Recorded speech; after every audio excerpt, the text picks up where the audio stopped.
It is day 15. I'm so excited for today. I'm going to be sharing my story with you about how I became a powerlifter and about how I got started because it's going to lead in to day 16.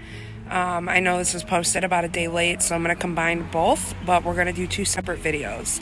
So for part 1 for 15, I'm going to share how I got started and how I became a powerlifter.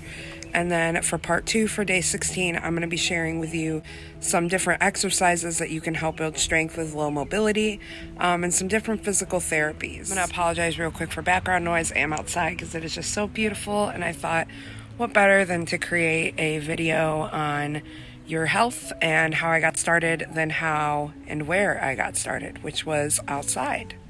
So powerlifting took a very long time to get into. It took quite a few years, and then I took some time off just because of my health and dealing with the fibro, and I recently just got back into it. So I'm going to start back to when I first started powerlifting, to how I got really started in it. I didn't jump into powerlifting. So that was something that came about 3 years after I started doing exercise and trying to get healthy. My whole goal at first was just try to lose weight. It was well over 300 pounds. And it was very scary to see how much my health was declining so quickly, especially when I was just a teenager at this time. So when I had started in physical therapy, they had told me one of the best things I could do for my body and to get it moving is just to start walking. So what I did every single day after high school and my college classes, honestly, because I was doing both at the same time, I would go for about a half a mile walk. And I did that for about 3 months. I would do it every single day, at least 6 days a week, just to get my body moving. And some days it was hard. Sometimes I would have to rest halfway through, but it felt really, really good to at least be able to get moving. Growing up in the country, we had a road that was about a mile long, and you could see different markers basically to find out how far you were going to walk. So I would walk up to certain markers and walk back, and I knew exactly what my distance was. So I first started walking halfway down, which was about 0.25 miles, and then I'd walk back, and that was a half a mile. Then I would walk farther, and that would be a full mile, and then it got to a mile and a half when I could walk the whole road and walk all the way back. I did this rain or shine, snowing, or in 100-degree heat. I didn't care. I just wanted to make sure I got my body moving. It also created a mind space for me where I could relax. So it was my time to listen to music, my time to either walk all the way down and sit over in the trees and read for a while. It felt good.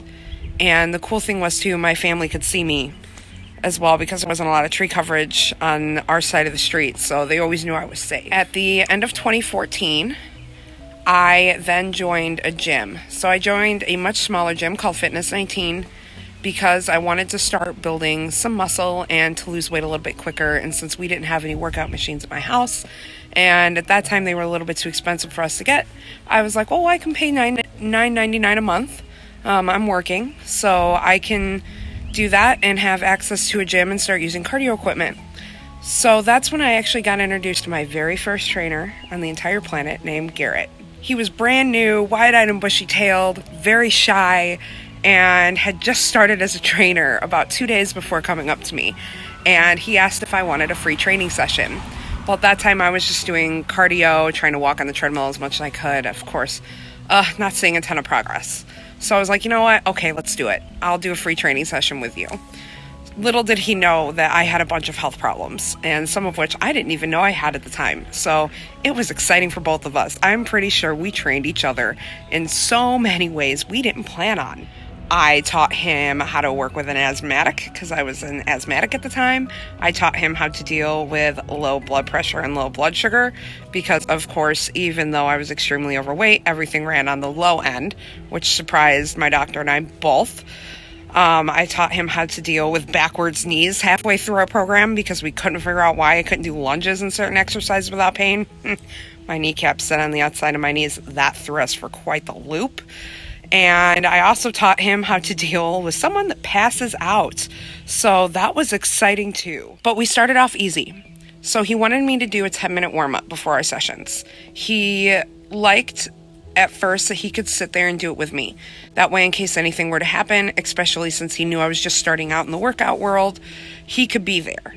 So I started on an elliptical because it was low impact, but I could still burn calories and I still got my heart rate up.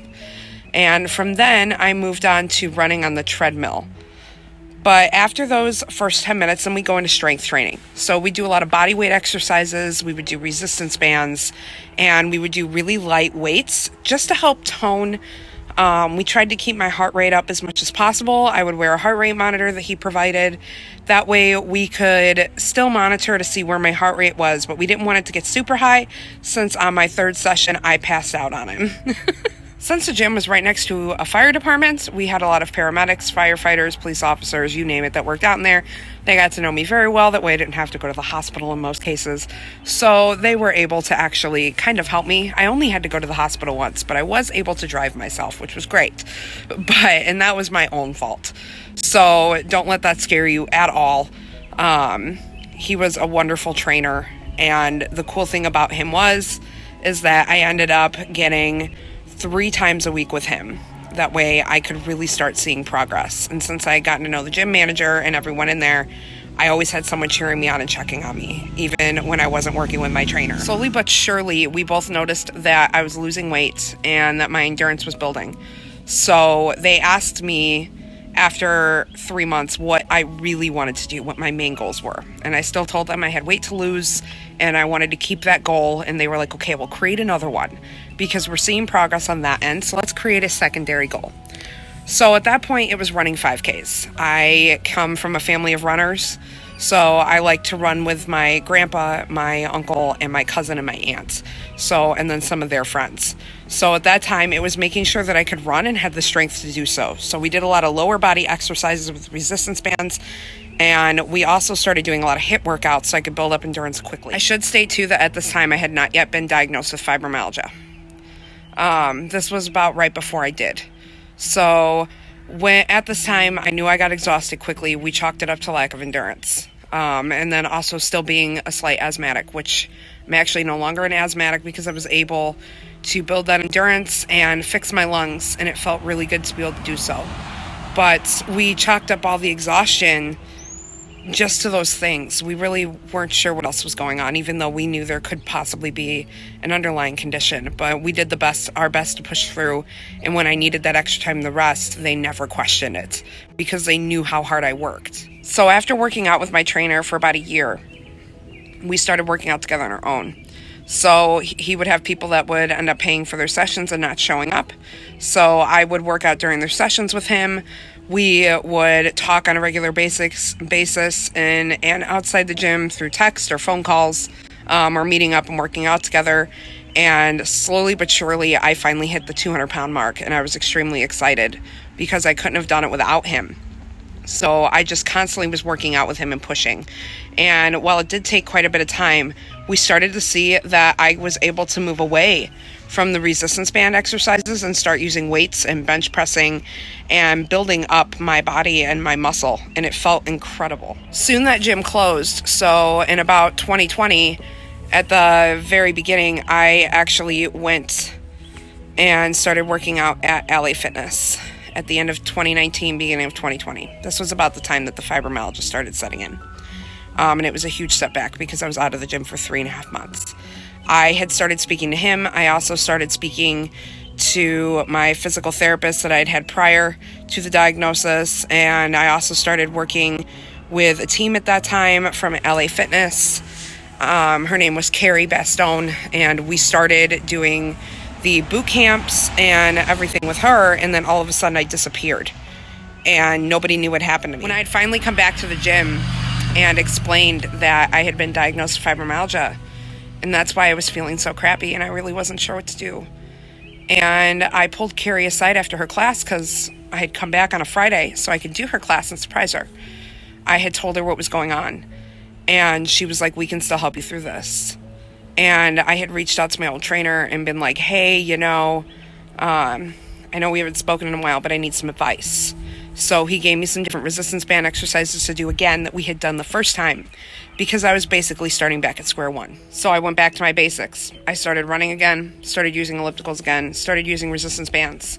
And I made my workout times, instead of 60 minutes, I pushed them to 90 minutes to 2 hours, because some days I needed more breaks. So I wanted to make sure that I was getting all the necessary exercises, like all my physical therapies and my resistance band training, on top of my cardio and weight training. And slowly but surely, I started seeing a lot of success. And I also started seeing the fibromyalgia effects, like the pain and the exhaustion, really decline. At that time too, I also started doing water aerobics. So Carrie also taught a water aerobics class.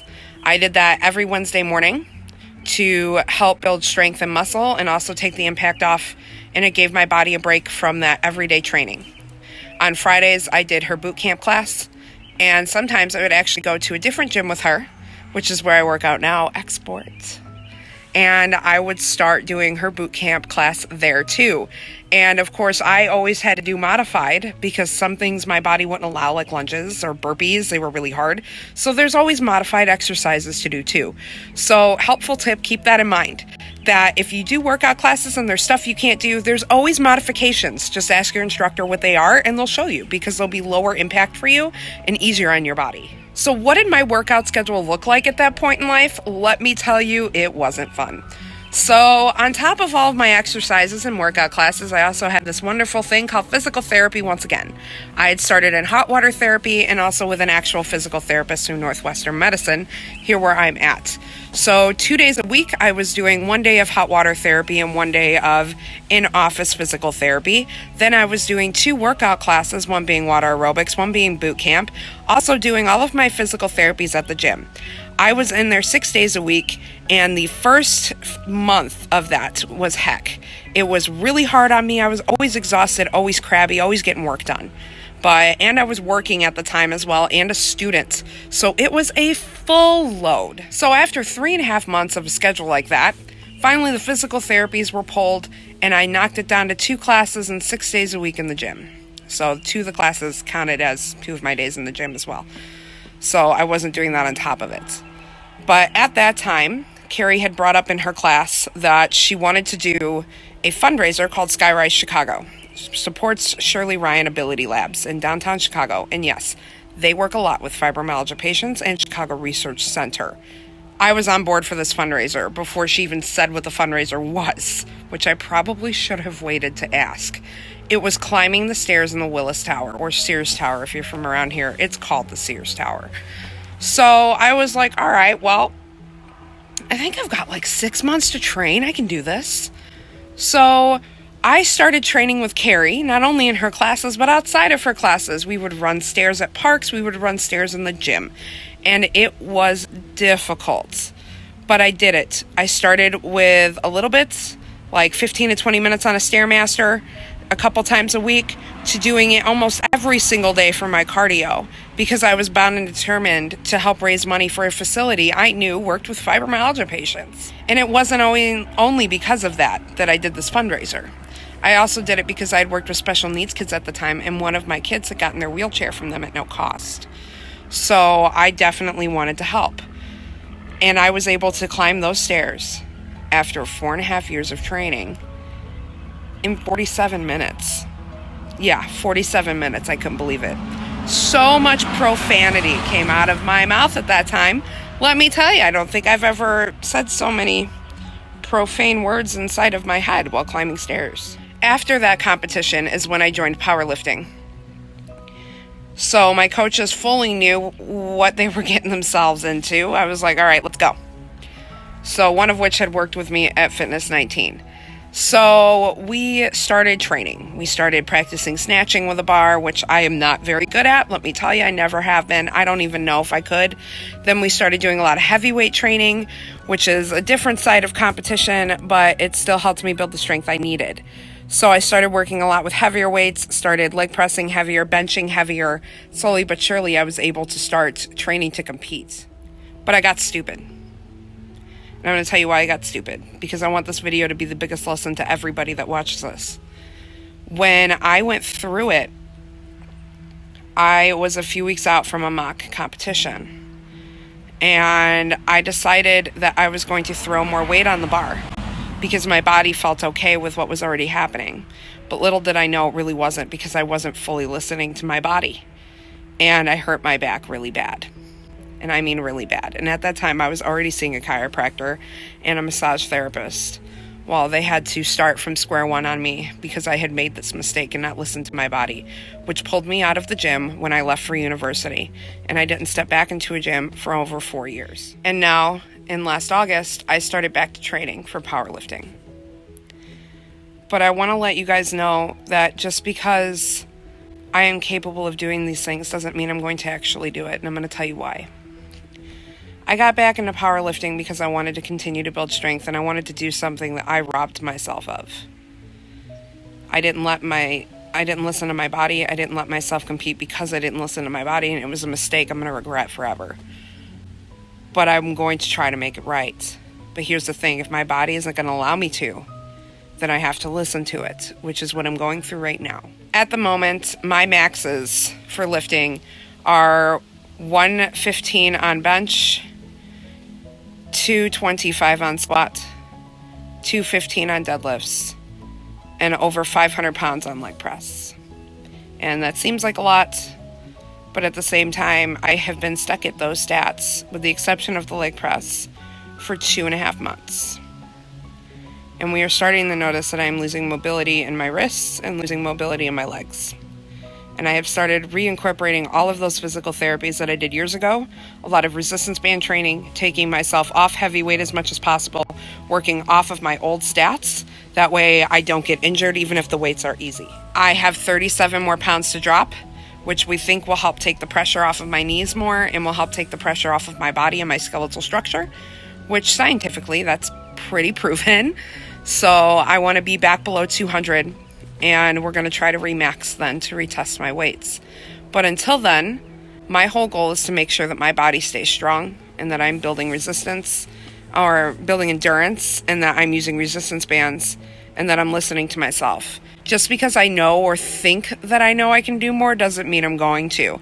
And just because my body tells me that I can start lifting heavier doesn't mean I should, because I don't want to continue to injure myself, especially now that I'm seeing the mobility issues. So I'm currently working with a chiropractor who knows a lot about heavyweight, knows a lot about competing and lifting, and I'm also working with a physical therapist that knows the same. I have a trainer that I'm very close with, and him and I talk about it quite often, but our whole goal right now is just to get that weight off. So while it was before to see how heavy you can lift, that way you can compete, now it's let's get the weight off so you can compete. Let's see if that helps. So for day 16, now that you know my story, I am going to be sharing with you a lot of the exercises I have done, where I started in exercises and resistance bands. I also am creating a Pinterest board for you guys that has all of these different types of exercises. Some of them are for beginners, some of them are for advanced, and I've also included an exercise chart to help build strength for those who use wheelchairs for mobility. So now that I've shared with you guys my story, I want to say thank you to all of those in the past and the present that have helped me get where I'm at today. Very excited for part 2 tomorrow to show you guys some different exercises. I have created a Pinterest board. That way you guys can see different exercises that I've done in physical therapies. A lot of them will be on resistance bands and starting with low mobility to working up to this. So tomorrow's going to be more for moderate to low mobility, a little bit of advanced mobility. But I am very excited to share some more knowledge with you, and I will see you guys tomorrow.